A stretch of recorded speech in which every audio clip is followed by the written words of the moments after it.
Good afternoon, friends, and thank you very much for being here this afternoon. Especially this is a weekend, and I'm grateful for all of those who've decided to come and attend this briefing. As you is scheduled to depart for his visit to Myanmar on Tuesday, and this will be for So I have here with me Secretary East, Mr. Anil Wadhwa, who is our senior most officer dealing with both these issues. On his right is Ms. Renupal, who is Joint Secretary ASEAN Multilateral Relations, and on her right is Ms. Wani, who is Joint Secretary Designate, who will take over after the summit from Ms. Renupal, matters relating to ASEAN.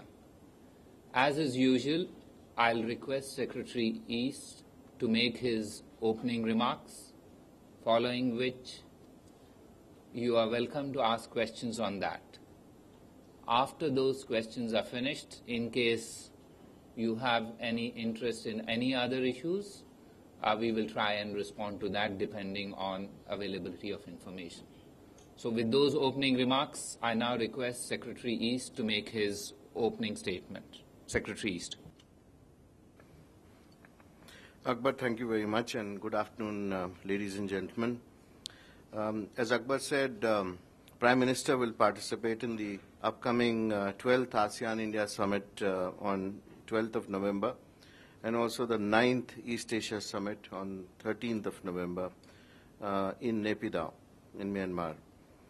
And after the summits in Myanmar, of course, Prime Minister will leave for Australia to attend the G20 Summit, which is on 15 to 16 November, and then the G20 will be followed by a bilateral visit to Australia from November 16 to 18, and on November 19, the Prime Minister will also visit Fiji. So we will, of course, be talking about the latter part of his visit on Monday. But as you're all familiar with the ASEAN-India summits, those of you who follow it, the genesis and the steady but very rapid ground which has been covered between ASEAN and India, because it used to be a sectoral dialogue, if you remember, in 1992, it's now become a full dialogue partnership. India became a dialogue partner of ASEAN in 1996. And then we reached a summit-level partnership since 2002. And from 2012, we are into a strategic partnership with ASEAN. And the ASEAN-India vision statement charts the future of ASEAN-India cooperation. If you go to the website, you will find all those details. So let's talk about the main issues here. We've been supportive as India of ASEAN centrality.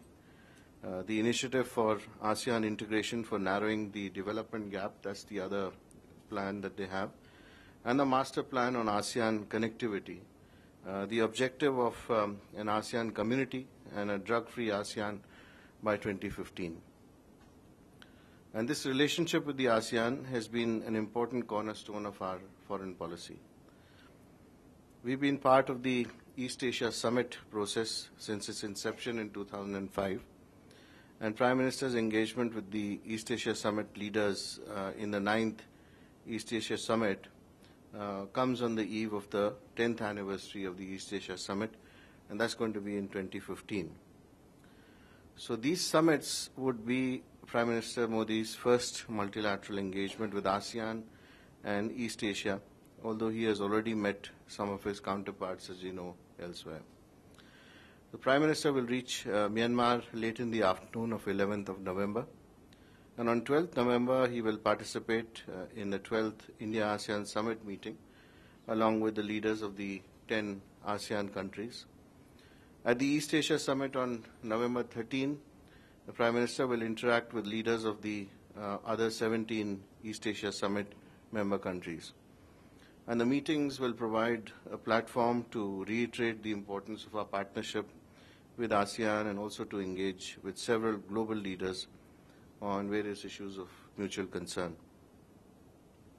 The Prime Minister will also have, as is very customary, bilateral meetings with many of the leaders who are attending the ASEAN India and the East Asia summits in Naypyidaw.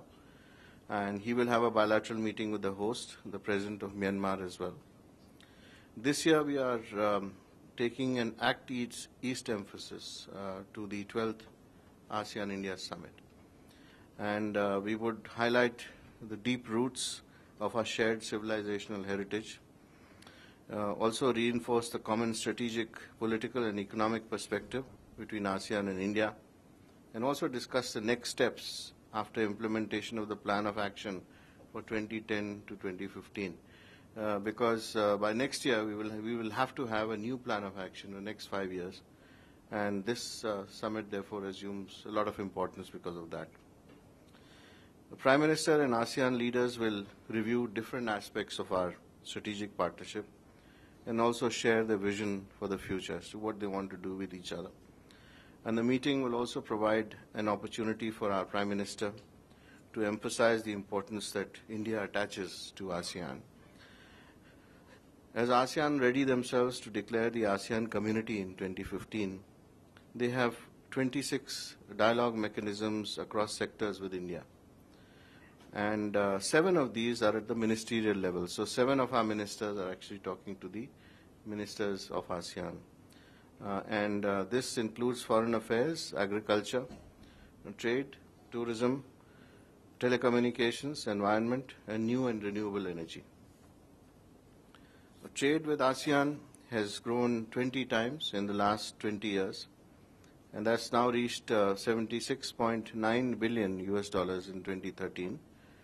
And when we signed with the signature of the ASEAN-India agreements for trade in services and investment, we hope that both sides can create a facilitative environment for reaching the trade target of $100 billion by 2015.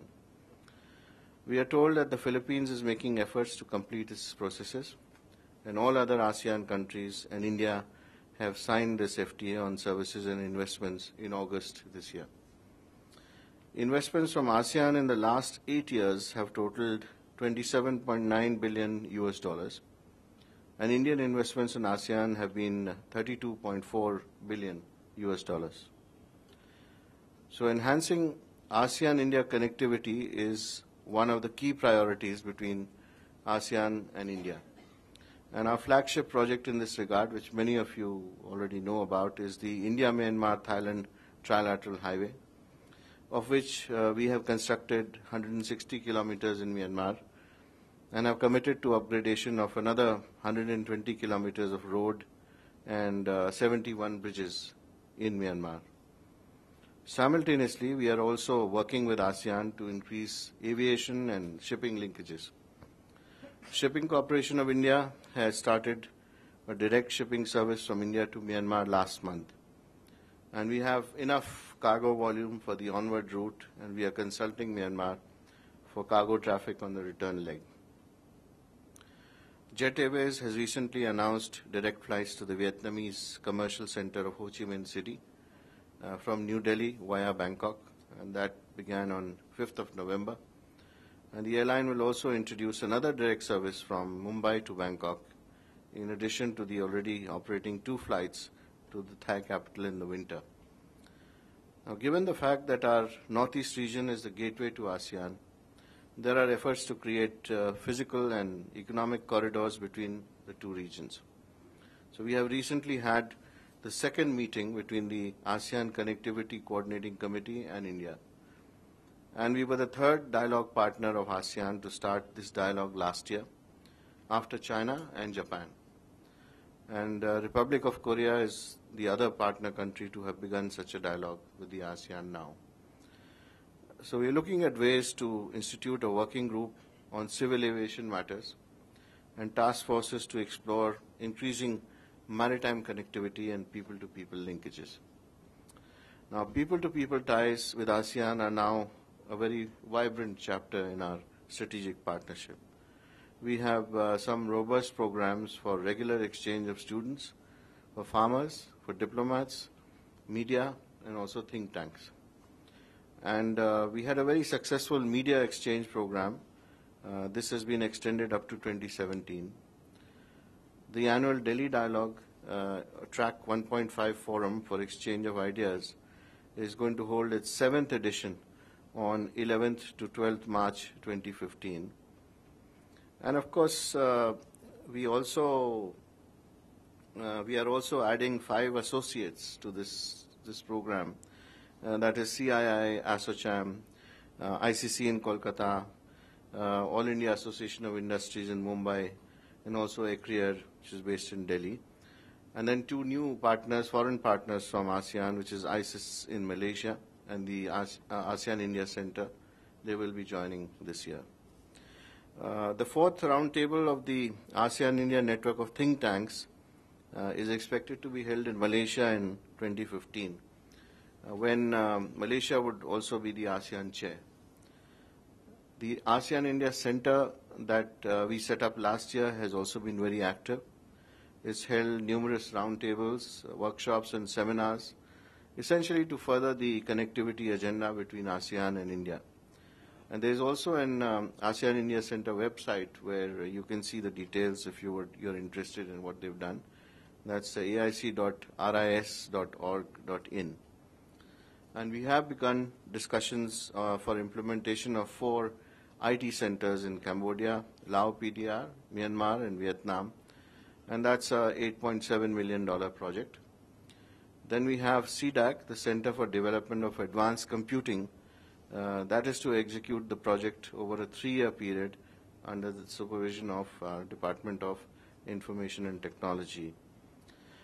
And we are also in the final stages of our approvals for beginning the establishment of a tracking and data reception center in Ho Chi Minh City in Vietnam. And this would make remote sensing data available from the ResourceSat and OceanSat for applications in disaster management and also utilization of natural resources for ASEAN countries. It will also provide us telemetry, tracking and telecommand support to the satellite and launch vehicle missions of these ASEAN countries.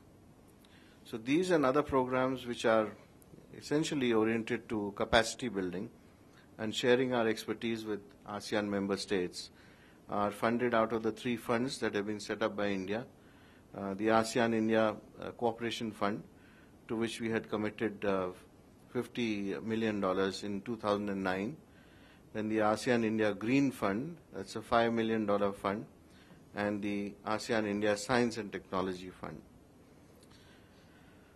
Now, you all know that the East Asia Summit is the premier leaders-led forum, we call it, in the region. And this region has 3 of the 4 largest economies in the world. That's China, India, and Japan, and the most significant of the world's seaborne trade, including that most relevant for food and for energy security. The Prime Minister would be having detailed exchange of views with his counterparts on the evolution in the political and economic architecture of the region. Also, EAS members negotiating the Regional Comprehensive Economic Partnership Agreement within the 16 countries of the East Asia Summit. And India, of course, is also hosting the next round, the next Trade Negotiating Committee meeting, and that will be in early December 2014 here in New Delhi. The leaders would exchange assessments on regional and international issues of concern, as I told you, also non-traditional security threats and climate change. And they would also assess the pace of cooperation in the 6 core areas of priority which East Asia Summit has. That's education, energy and environment, finance, pandemics management, disaster management and mitigation, and connectivity. Now, a little word about Nalanda University. This has been an important initiative by India under the East Asia Summit. The university was inaugurated on 19 September in Rajgir, and 2 schools, one on historical studies and ecology and environment, have begun functioning. 10 East Asia Summit countries have signed the MOU on Nalanda University with India, and incidentally, Bhutan and signed it yesterday. So Bhutan and Bangladesh have become the first 2 non-East Asia Summit countries also to sign the MOU. The East Asia Summit education ministers have an annual meeting since the last 2 years, and India is participating in 3 projects under this program. One is the Leadership Development Program. Then there's a regional interoperability of national qualification frameworks to ensure mobility of skilled manpower within the East Asia Summit countries, and also the mobility of technical vocational education teachers and students.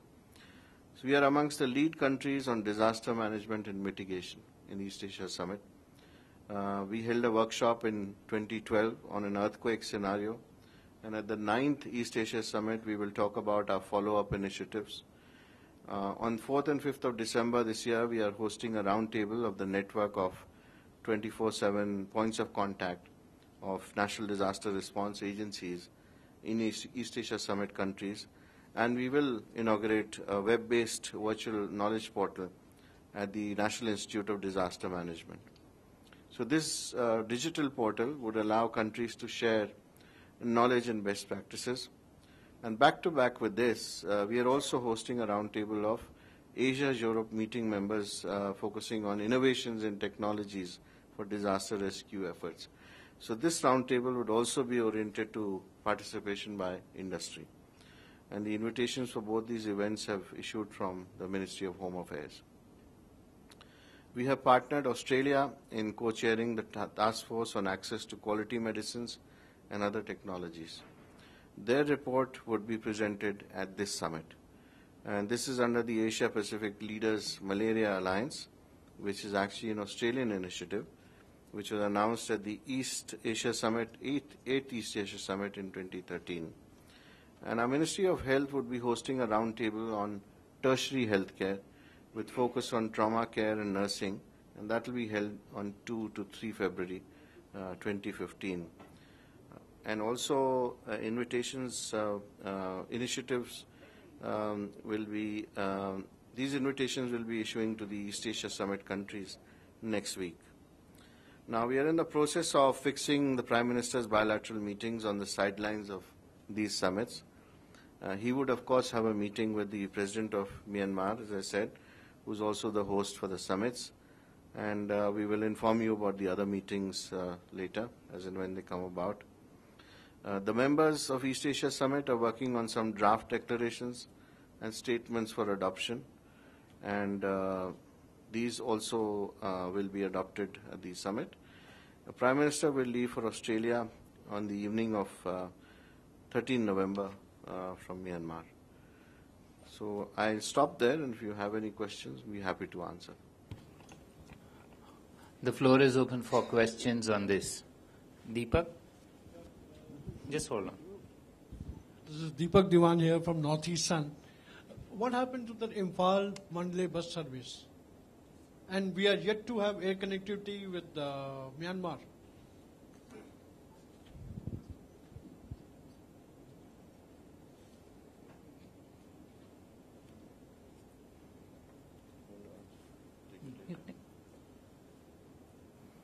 Yeah, on the Imphal-Mandalay bus service, the MOU is getting signed. What is the second question? Air connectivity between Myanmar and India. Also, the civil aviation talks have been scheduled, so they should work out something fairly quickly. Yes, ma'am. Rima Sharma from DY 365 News Channel. My question is regarding again connectivity.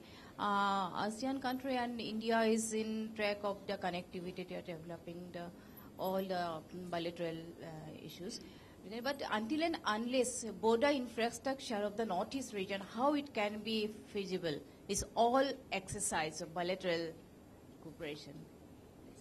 Comment, sir. I think you're quite right in pointing that out, and that is why the under the aegis of the ASEAN-India Center, there have been a series of meetings which have been organized over the course of last year.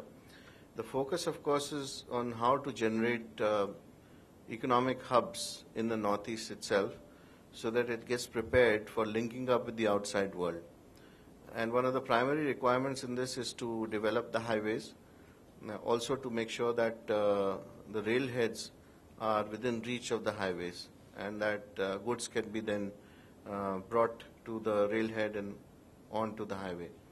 And also the highway between the existing portions in the northeast and to the border, which is going to be opened up, that is the More-Tamu border. It's very important that that stretch is also ready. We need to also work upon things like customs formalities. We need to work on the soft infrastructure. And for that, for the trilateral highway, a trilateral group between Thailand, Myanmar, and India has been formed, which is looking at about 5 or 6 aspects on how to make this trilateral highway viable and to make sure that there is enough tonnage which can be carried on the trilateral highway so as to make it more economical. Of course, the coordination between the agencies which look after the development of Northeast, the shipping lines, the companies, as well as the infrastructure-related companies and government agencies, they all have to work together in this because there should be no duplication of efforts, and therefore these meetings which have been held essentially to make sure that everyone is aware as to what role or what part is being played by different agencies. And I think it's a good beginning because some very important ideas have been thrown up during these discussions. And over the course of the next few years, that kind of a blueprint for Northeast would definitely emerge. In fact, in the Northeast itself, there have been regular seminars and meetings that have been held in which Ministry of External Affairs also taken part to give the perspective of connectivity from the outside and what is actually required in the Northeast for that. So, those preparations are on. Ranjana? So, begging your pardon, this figure about 160 kilometers of the trilateral highway completed and 71 bridges and 120 kilometers of that other upgradation. These figures have been there since the past 2 years. So does it indicate there's been no progress since then? I mean, there's no addition to the figures. Like it's not reducing. The figures are just the same. Yeah, because these are long-term transport projects, so they take a long time for getting completion. There is a process of first evaluation, after that tendering process, and then the bid is awarded.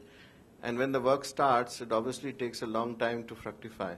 So you will actually hear these figures for some time till actually the work gets completed. And I think that's a natural process in these infrastructure projects. Mr. Venkat Narayan? There's still a large number of stateless Indians in Myanmar, running to several lakhs. This has been going on for a long time. What has the government of India done to get them citizenship of that country? Thanks. Mr. Venkat Narayan, this is, as far you are aware of the constitutional and other provisions in our country offering citizenship for certain people of Indian origin who were in Myanmar. You are aware of that background. That said, since it's a choice for those to opt to continue to stay there or to move on, and all the others who haven't opted have therefore opted to stay back. And we are in touch with them. There are no issues of the nature that you're talking now that they are stateless. They are now citizens of Myanmar. They are equal participants in Myanmar's development and in Myanmar's society. So the issues that you were talking of were issues of the past. They are no longer on the table in terms of our approach and our interaction with Myanmar now. Yes. Sorry, just one. Manish?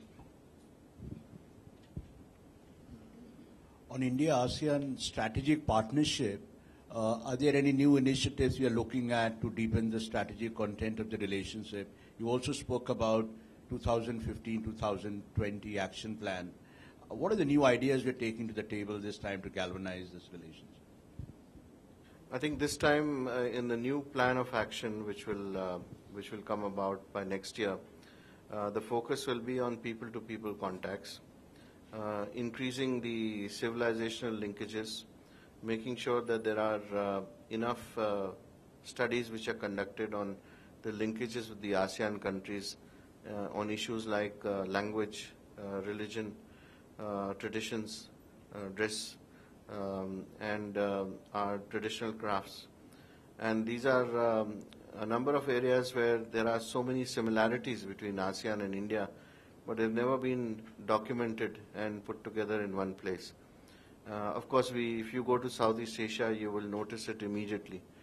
But at the same time, these are subjects which should also be known by the youth, and they should be subjects which should be studied in universities. And we will be undertaking studies for that purpose, so that these are introduced as courses in the India centers over there, and at the same time in the study centers in Indian universities in India itself, so that there's more awareness about each other, the historical linkage with these countries, and also the linkage as far as art and architecture is concerned. This is a very important segment. Second aspect is the connectivity issue. As you know, the ASEAN has been talking about a connectivity plan within itself, and also an ASEAN Connectivity Plus plan. And we are looking at ways to dovetail the trilateral highway into that connectivity plan. Also to dovetail the BIMSTEC initiatives that have been undertaken to make sure that there is no overlap. And in fact, both of them complement each other. And that can happen only if we talk to the ASEAN in terms of what their plans are for the future, and where they would like to increase connectivity, and what is the focus area of cooperation. So that's the second aspect. And also in terms of the ASEAN Regional Forum, we will be co-chairing activities in 2016 when Laos will be the ASEAN chair. And we will therefore be focusing a lot in that segment on the security architecture of the region, and contributing our ideas to the evolving security architecture. So these are all areas where ASEAN and India feel that we should do more. And at the same time, we should also look at some areas of focus of the new government, which we'll be doing, like skilling, for instance. That's another area. Vocational training is another area. And mutual recognition of degrees between ASEAN universities and India is another area. Dr. Akhilesh Suman. So recently we were talking to some of the Indian businessmen who are working in Myanmar. They were telling that in Myanmar, Chinese are given preferential treatment than Indians, almost like a domestic company. And they were telling that Indian government should try to get the same type of facility in Myanmar. So what is the situation? Has there been any development on that front? Yeah. Dr. Akhilesh Suman, we are talking of an India-ASEAN discussion today. Pardon? Listen. We are talking of an India-ASEAN discussion. So let's address those and we will come back to you. Let's finish. Just be patient. Yes, sir. Well, let's finish the ASEAN. Yes, Ashok. Mr. Wadhavan, you have talked about the civilizational linkages. It almost amounts to playing the Buddha diplomacy with the ASEAN countries and East Asian countries. If that's so, and we see the things on MOUs on Nalanda moving fast, will there be certain things to invite FDIs in the India's plan to develop the Buddha circuit over here? Yes, I think that's a very important question that you raised.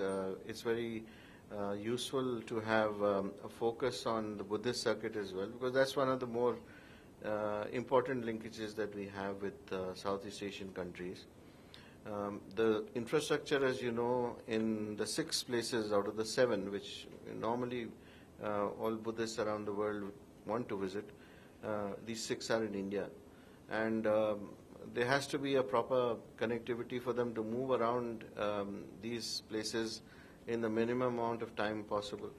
Also to find affordable accommodation which is reasonable, and some people would also like high-end accommodation to be there.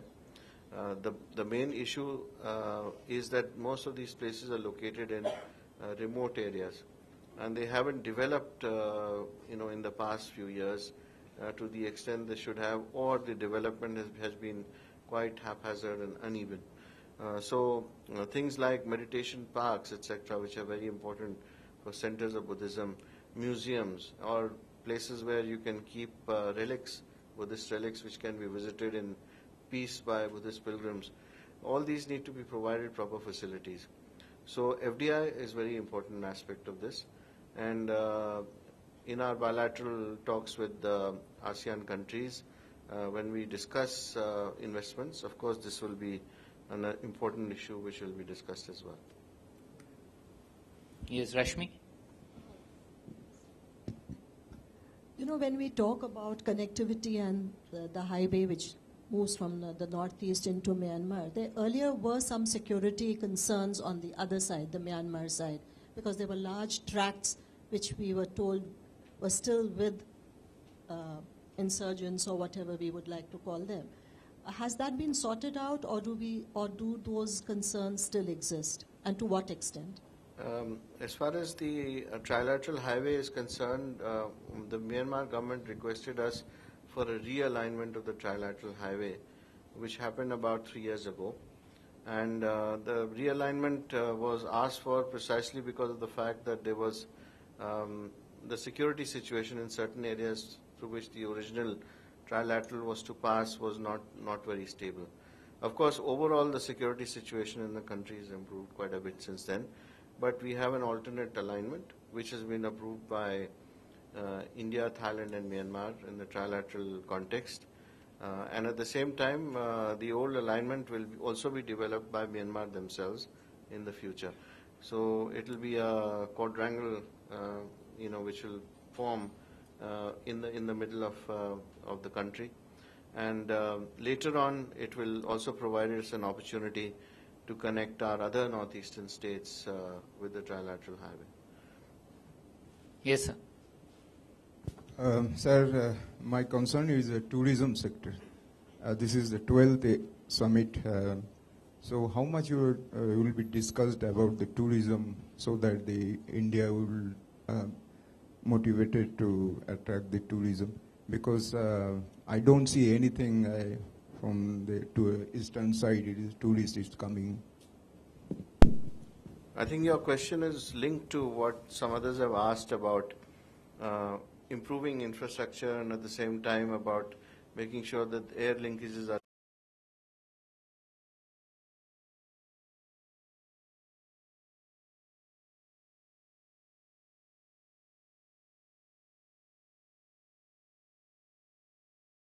all the Buddhist countries with Bodh Gaya.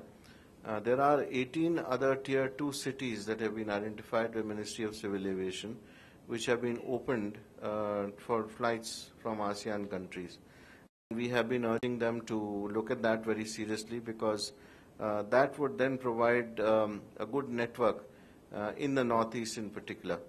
And the Northeast is definitely a place which will benefit a lot from air connectivity right now till the road network is developed. But yes, there is a lot of focus on tourism, and we will be talking about it in our bilateral statements at the summit. In fact, the Prime Minister himself would be very keen to mention it also bilaterally.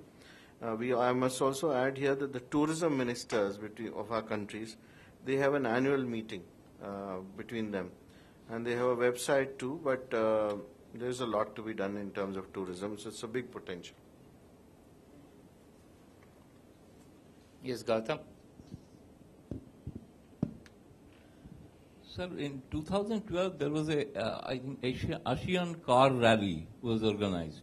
So whether in this conference, ASEAN India, whether this issue would be taken up again in a concrete form, so that in the context of connectivity. We have discussed this issue in the ASEAN connectivity context, and in fact, because the car rally was organized in 2012, it requires a lot of planning to do it again on such a large scale. Now, if you remember, last time the car rally passed through 8 countries, and it touched many places, and everywhere the car rally went, there were events which were organized around it, so commercial events and cultural events, etc. And that requires budget and it requires planning. So we have to give it a gap because it's just been held. Perhaps in the year of 2016 where we can plan it, because it takes a whole year to plan, and at the same time when it has to be put into the bilateral plan that we have with ASEAN. The other issue is that we would very much like this to take place in a situation when the road is much better motorable. And since the work is going on major segments of the trilateral highway right now, we feel that it would be a good idea to test this highway a little later because that would then give us the feel about what more improvements are required, what are the places that need to be developed along the way, which are the economic nodes which need to be coming up in the future for that trilateral to become viable. So it will happen, but we'll have to give it some gap. Yes? Just an additional question to that. By when are we hoping that the highway gets completed? At this point, what is the target date? Well, the earlier target date that we had set for ourselves was 2016, 2017. But at the moment, it doesn't look as if all 3 countries will be able to complete their work, by that target date. So I have a feeling it will at least slip by 1 more year. Yes. Yes, Charu. Sir, in the context of the East Asia Summit, this is not on the ASEAN, but the East Asia Summit, sir, you mentioned about how the Prime Minister and India will be, along with the other nations, discussing the political and economic architecture of the region. Will the security architecture also be coming up for discussion? Yes, the security architecture of the region will be discussed in the context of the East Asia Summit as well. Because the security architecture of the region has been discussed in 3 workshops, and so far these are workshops which do not have an approval of the senior officials meeting. So therefore there's still much more work to be done there as to what format it should take, what should be its footprint, and what are the basic principles. So I think this work will continue, although there will be references, I'm sure, to the evolving security architecture. Yes. Sir, would you please, who are the other members of the delegation who will go with Prime Minister to ASEAN and G20? Okay. The Prime Minister, since there are several elements, for let's take the ASEAN and East Asia Summit, there will be the National Security Advisor, then there will be Secretary East, and other officials who assist the Prime Minister, either from his office or from the Ministry of External Affairs. As regards the G20 summit, you've already had a briefing by Mr. Suresh Prabhu, who is the Sherpa. Apart from him, of course, the National Security Advisor, the Foreign Secretary will join in, and there will be others from the Prime Minister's office and from the Ministry of External Affairs.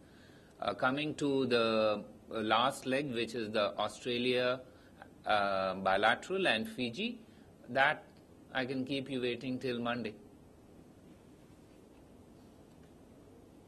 Anyone else on this? Otherwise, the floor is now open for any other questions that you may like to ask.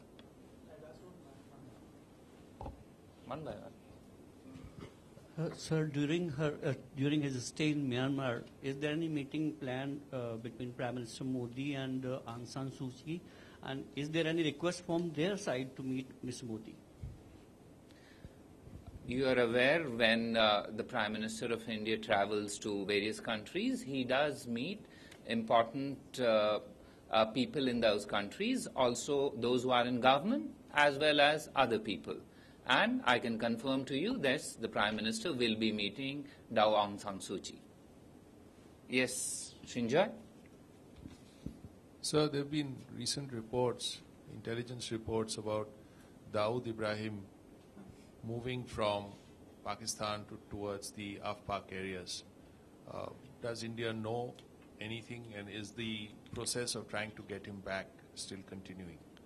Sanjay, I think the operative part of it, you use an adjective to describe those reports. The Ministry of External Affairs is not the right ministry to respond to that adjective that you mentioned in your question. I suggest you address this question to those agencies who handle this. Yes. Yes, sir. Yes, Swami.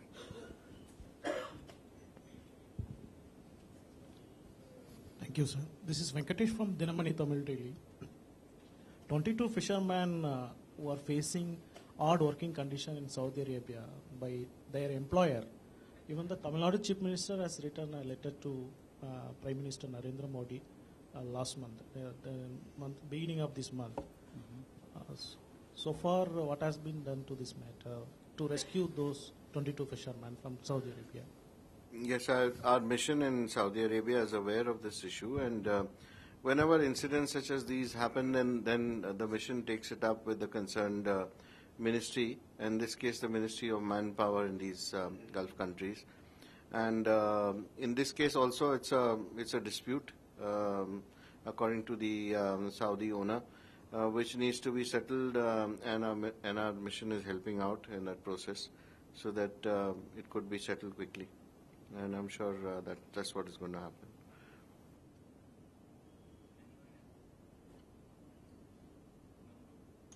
One question. So, Dr. Akhilesh, someone is still there. Sir, in the last ASEAN ministerial meeting in Naypyidaw, External Affairs Minister Sushma Swaraj was also there, and she met Indians living there and also Indian businessmen who are working there. And when we talk to them, they raise the issue that Indians are not getting same treatment as Chinese businessmen are getting in Myanmar. So has there been any development that they were demanding to talk to Myanmar's government about that? Because External Affairs Minister also told us that there should be a joint commission she will suggest to Myanmar's government. Has there been any development on these issues? Dr. Suman, when the same people met the External Affairs Minister also, they did not make a demand the sort of which you are saying, that there is a discrimination against Indian businessmen. Well, they told you. I mean, I don't know, but they didn't tell the External Affairs Minister. Maybe they consider you more important. But that said, commercial ties are an important factor in our bilateral relations. However, the Prime Minister is going for a multilateral meeting. Obviously, there are issues that he will focus on. And as the Secretary has mentioned, there are 3 C's, if you would like to know. One is commerce, the other is connectivity, and a third is culture.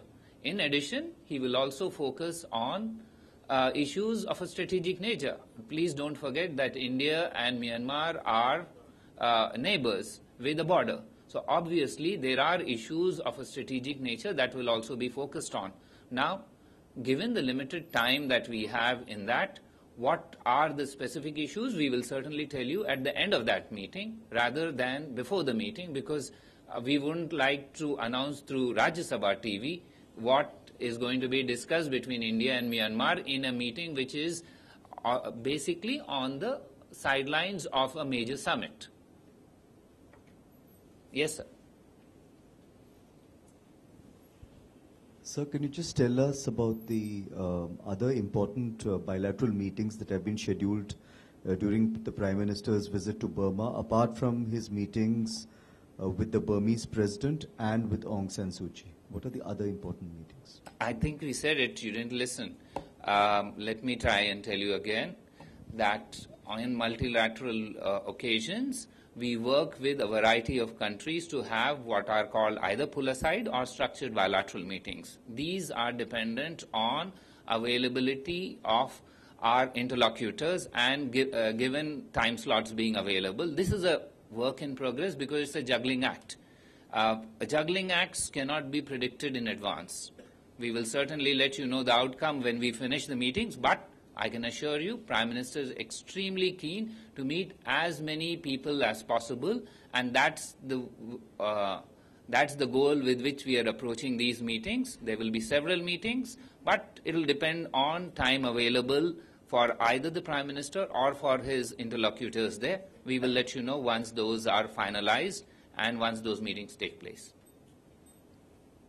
Anyone else? Yes? No? Not Deepak. You can tell the question to somebody else. They can ask. If there is none else, thank you very much. With that, we come to the end of this interaction.